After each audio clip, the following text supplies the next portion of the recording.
Kamara si Negros Oriental 3rd District Representative Arnie Teves. Kauna-unahang beses na nangyari yan sa kasaysayan. Live mula sa Batasang Pambansa, nasa frontline ng balitang yan, si Marian Enriquez. Kasi ako hindi ako naniniwala Hindi ako naniniwala na okay lang sana kung gawain na lang talaga nila magtanggal. Ito yung bibigay nilang dahilan nasa tingin ko ang daming, alam mo yun, ang daming gumawa niyan para sabihin ninyong tanggalin. Okay? Ito Yes, Cheryl, sinipa na nga ng Kamara si Negros Oriental 3rd District Representative Arnie Teves Jr. 265 yung bumotong pabor, walang tumutol, habang 3 naman yung nag-abstain mula sa Makabayan Block. Ito ang kauna-unahang pagkakataon sa kasaysayan ng Kamara na may pinatalsik na kapwa nila mambabatas. Ayon sa mga mambabatas, malinaw na nilabag ni Teves ang Code of Conduct ng House of Representatives at nag-commit ng disorderly behavior. Base sa 17 pahinang committee report ng Ethics Panel, ilan sa mga kinonsidera nilang grounds ay ang pag-a-apply ni Teves ng political asylum sa Timor-Leste at patuloy niyang Una, pag-a-apply daw ng political asylum sa Timor-Leste. Na kanino nang galing? Walang iba kung hindi kay Secretary Remulla. Na hinamon ni Teves si Secretary Remulla, patunayan mo na nag-apply ako, magpapabaril ako sa Luneta. Pag hindi mo na patunayan, mag-resign ka.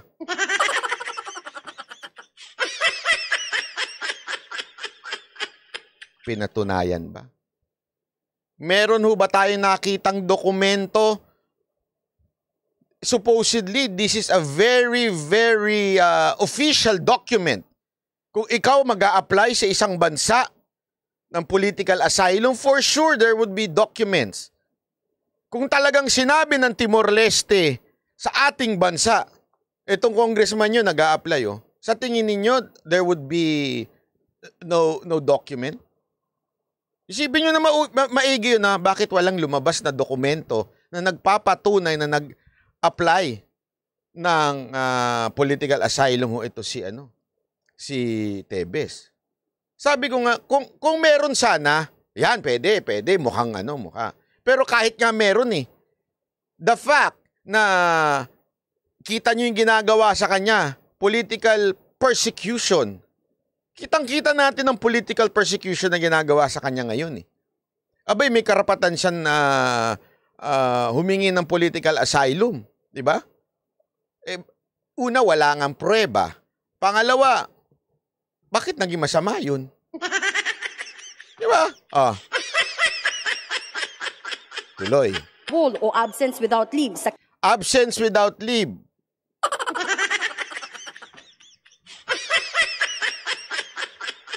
Paano naman po yung absent without reason? Hindi po ba natin pupunahin yon mga leadership dyan sa Kamara?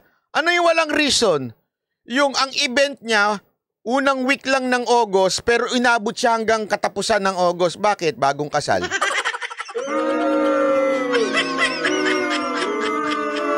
Mas okay pa pala yun kaysa doon sa nanganganib ang buhay at para proteksyonan ng sarili na nasa saligang batas natin na ang unang kailangan mong gawin ay proteksyonan ng iyong sarili.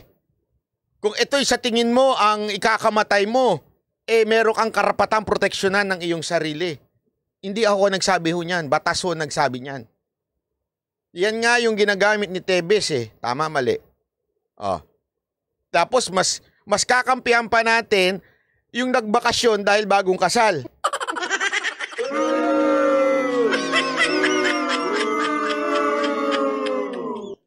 We are allowing, kaya nga sabi ko this is hypocrisy to its core. Bakit? Napaka-hipokrito nyo naman. Yung niya isang buwan Ang event niya first week lang na inabot siya ng Bakit? Bagong kasal Anong katarantaduhan yun? Tapos sasabihin ninyo, eto nga nanganganib ang buhay. Bakit kung masasabing hindi nanganganib ang buhay nito? Nagkakamatayan nga yung mga kalakalaban dun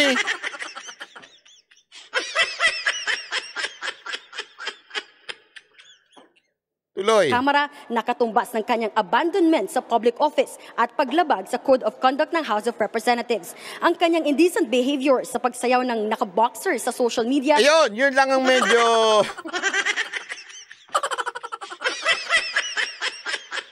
Doon medyo ano ako doon. Sabi ko nga, kung sumayaw siya ng...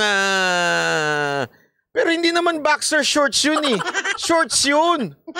Ang boxer shorts, yung may silipan.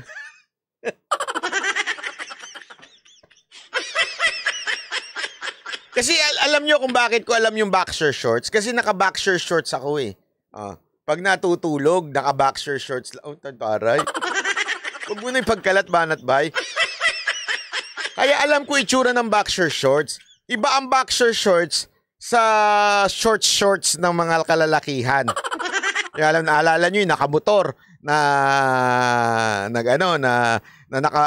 mukhang naka-boxer shorts pero short shorts ang suot, di ba? O, di ba? Yun yung ganun yung suot niya. Ngayon, doon sa area na yon, yan, medyo gray side yan. Kasi, siyempre, hindi natin alam kung karangal-rangal ba ang sumasayaw ng naka-short shorts, pero not boxer shorts. Puruntong shorts yun, correct, tama, that's the right term, puruntong shorts yun. So, yun ba, wala na bang dignidad pag nagsayaw ng ganun? Pero pagkakampanya pwede? Ba't ganun?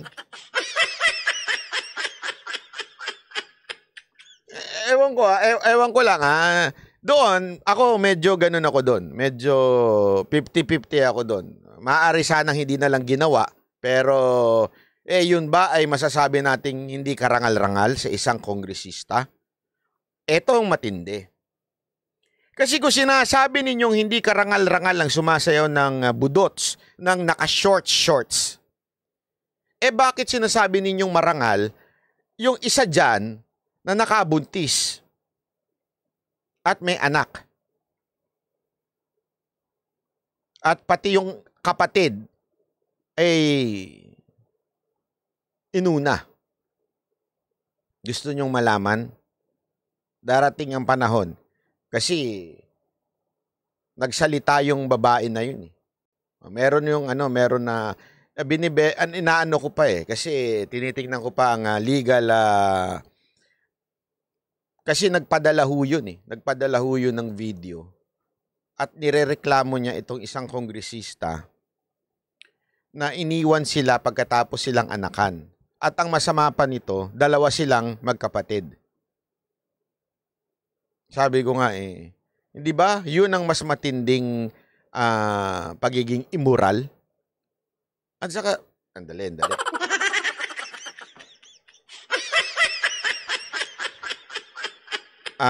Sana kung sinilip nyo yung pagsasayaw ng nagsasayaw ng budots na naka-short, silipin nyo rin yung mga kabit ng mga congressman. Huwag nyo tayo maglokohan. Yung totoo. Wag na ho tayo maglokohan. Marami ho dyan, nasa KTV pa nga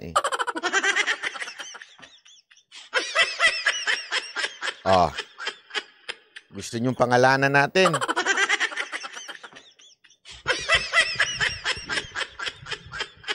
Wag na ho tayo maglokohan kasi alam natin yung mga congressman na iba dyan. Hindi ho lahat ang daming mga kabit. Para sabihin ninyong malaswa ang sumasayaw ng budot na naka-ek-ek shorts.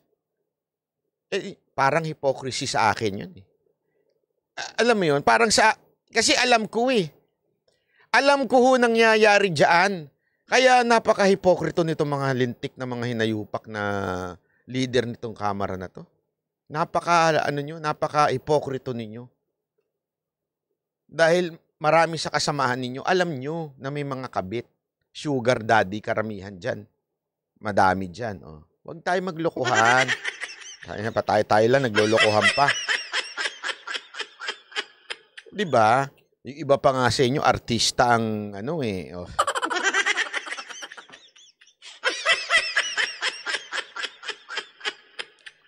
Alam ko yung mga yan, kasi nga po, una-una, pag nagpupunta kami ng mga probinsya, yung mga yan, kasi tuwan-tuwa yung mga yan, pag may mga artista, na darating. Yan ang una nila. Susubukan nilang alukin yan. Kaya kami, ilang beses nangyari sa amin yan nung panahon ni Mocha, nang-aalok.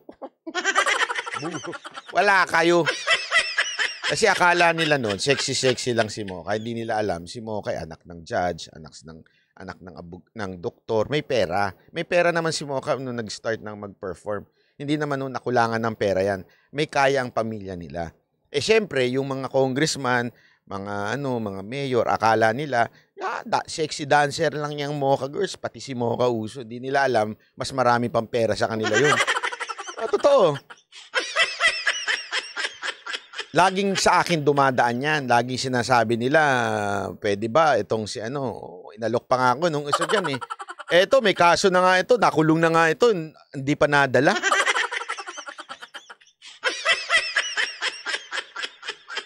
Taka nga ako, sabi ko, di ba ikaw yung nakulong? Hindi ka pa nadala? Wala akong sinasabi kung sino yon.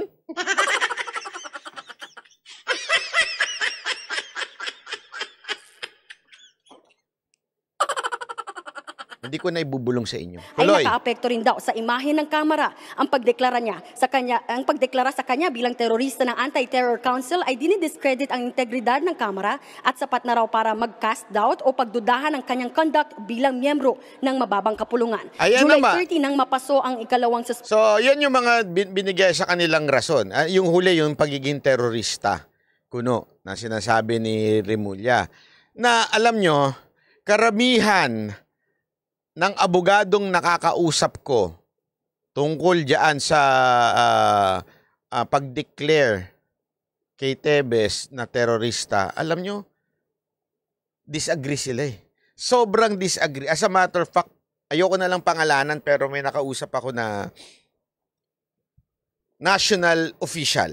Yun na lang. Doon na lang tayo. National official. Sinabi nga sa akin eh, karamihan sa amin, kahit kakampi kami ni Marcos, palpak yung ginawa na i-declare siyang that was not the intention of the anti-terror law. Mali talaga yung ginawa. Sabi nga baka napikon lang, kaya ginawa ni Remulla yun. Which is, wala ata akong nakitang matinong abogado na magsasabing, perfect yan, perfect. Naging terorista siya, na dineclare siyang terorista. Wala. Bakit? Una-una, sabi nga nila, di ba, ang tanong nga nung iba, paano naging, yung iba ngang talagang kalaban na nga ng gobyerno, nakikipagpatayan na sa sundalo, hindi nga dinideclare ng terorista eh. Bakit?